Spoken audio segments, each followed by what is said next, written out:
అందరికీ నమస్కారం. వివాహ శుభకార్యముల ప్రకటనలు మరియు పుట్టినరోజు నామకరణ మహోత్సవ ప్రకటనలు చేయబడును. అదేవిధంగా ఉద్యోగ వ్యాపార రాజకీయ ప్రకటనలు చేయబడును. ప్రకటనలు కావలసిన వారు మన మన్యం 2021@gmail.com ఈమెయిల్ ద్వారా మమ్మల్ని సంప్రదించగలరు.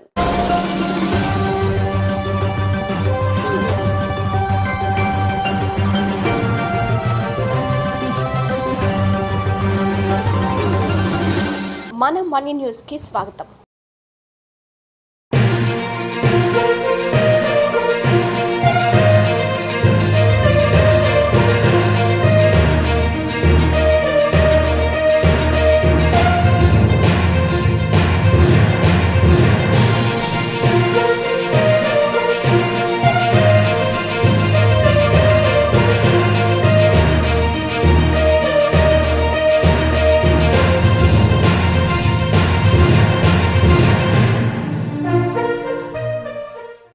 అందరికీ నమస్కారం. ముందుగా వార్తలకు స్వాగతం.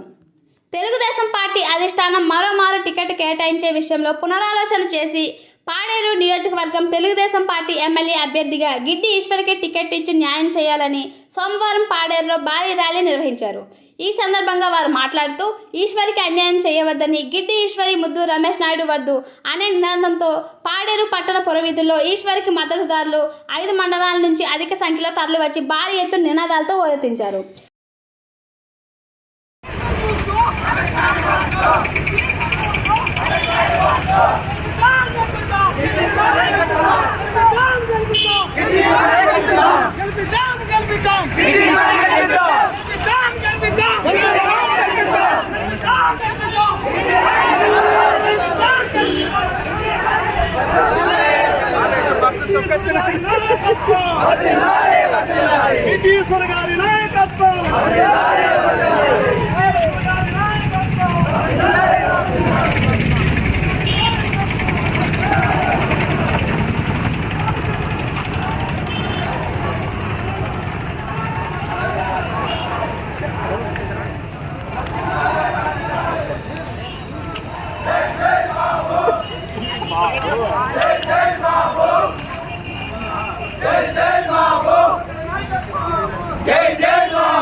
ముందుగా 5 మండలాల అధ్యక్షులతో పాటు సీనియర్ నాయకులు, క్లస్టర్ యూనిట్ బూత్ కమిటీలు, కుటుంబ సాధికారక సారథులు, కార్యకర్తలు, మహిళలు కుమ్మరిపుట్టు గ్రామంలో మాజీ ఎమ్మెల్యే పాడేరు నియోజకవర్గం ఇన్ఛార్జ్ గిడ్డి ఈశ్వరి నివాసానికి చేరుకొని అక్కడి నుంచి భారీ ర్యాలీలో ఆర్టీసీ కాంప్లెక్స్ మెయిన్ రోడ్డు మీదుగా అంబేద్కర్ కూడలి వరకు, అక్కడి నుండి మెయిన్ బజార్ మీదుగా పాడేరు పట్టణ పురపాలక వీధిలో పెద్ద ఎత్తున నినాదాలతో ఓరెత్తి ర్యాలీ చేశారు.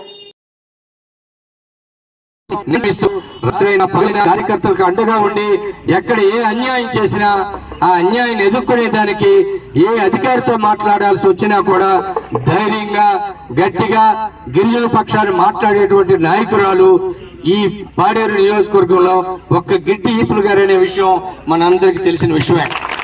మిత్రులారా, ఈరోజు ఇందాక పెద్దలు రాము గారు చెప్పినట్టుగా మరి ఎక్కడ ఏ పొరపాటు జరిగిందో, ముందు బీజేపీ పొత్తులోకి వెళ్ళిపోతుంది అంటే చాలా బాధపడ్డాం. దీనిని మళ్ళా తెలుగుదేశం పార్టీకి తీసుకొని వస్తే బ్రహ్మాండమైన మెజార్టీతో గిడ్డి ఈశ్వర్ గారిని గెలిపిస్తామని చెప్పి అందరూ అనుకుంటున్న దశలో అదృష్టవశాత్తు బీజేపీ అరుకు కోరుకోవడం, మరి అందరూ కూడా చాలా దోషించాం. ఉద్యోగులు, మహిళలు, యువకులు ఖచ్చితంగా కూడా గిడ్డి ఈశ్వర్ గారి పేరు ఖరారు అవబోతుంది, ప్రకటించబోతున్నారు.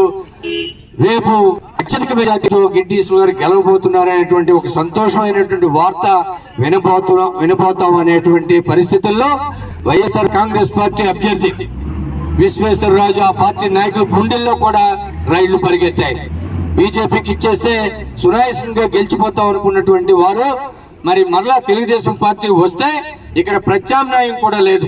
గిడ్డి ఈశ్వర్ గారు ఒక్కరు మాత్రమే మరి పార్టీ ఎమ్మెల్యేగా అభ్యర్థిగా ఉంటారని రాష్ట్ర వ్యాప్తంగా కూడా మీడియా కానీ, పార్టీలో ఉన్నటువంటి సీనియర్ నాయకులు కానీ, పాడేరు నియోజకవర్గంలో ఉన్నటువంటి అందరు సీనియర్ నాయకులు కూడా భావిస్తున్న తరుణంలో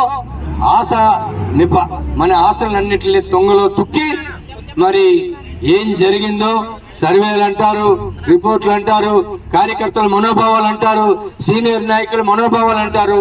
మరి ఏమి తీసుకున్నారో తెలియదు కానీ ఏ రోజు పార్టీ జెండా మోయని వ్యక్తికి, ఎవరో తెలియని వ్యక్తికి పాడేరు పంచాయతీకి సంబంధించినటువంటి మరి